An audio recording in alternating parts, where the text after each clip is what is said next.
मला वाटतं ज्या 3 टप्प्याच्या निवडणुका झाल्या त्यामध्ये पवार साहेबांना महाविकास आघाडीचं काय होणार आहे याचं चित्र स्पष्ट झालेलं दिसतंय आणि म्हणून पुन्हा एकदा विलिनीकरणाचा पत्ता आपल्या मुलाखतीच्या माध्यमातून फेकण्याचा त्यांचा प्रयत्न दिसतोय। खरं म्हणजे पवार साहेब परिस्थितीनुरूप रंग बदलत असतात आणि त्याच्यामुळे आता पुढे काय करायला पाहिजे हे त्यांच्या लक्षात आलंय।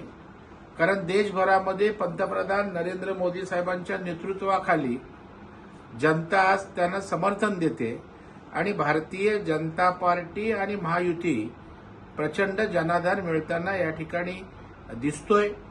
खरं म्हणजे मला पवार साहेबांना विचारावंसं वाटतं की एका बाजूला हुकुमशाही आपण बोलता, मग एक प्रकारे घराणेशाहीचं आपण समर्थन करताय। म्हणजे उद्या राहुल गांधीच्या नेतृत्वाखाली पुन्हा सगळेजण त्या ठिकाणी त्या घराणेशाहीला साथ द्यायला, त्यांचं नेतृत्व स्वीकारायला आपण मान्य आहात असं होतं।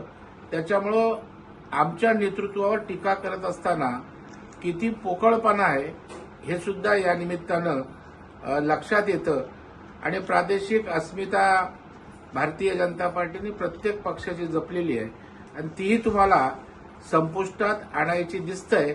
खरं म्हणजे उद्धव ठाकरेंनी यावर भूमिका स्पष्ट करण्याची आवश्यकता आहे।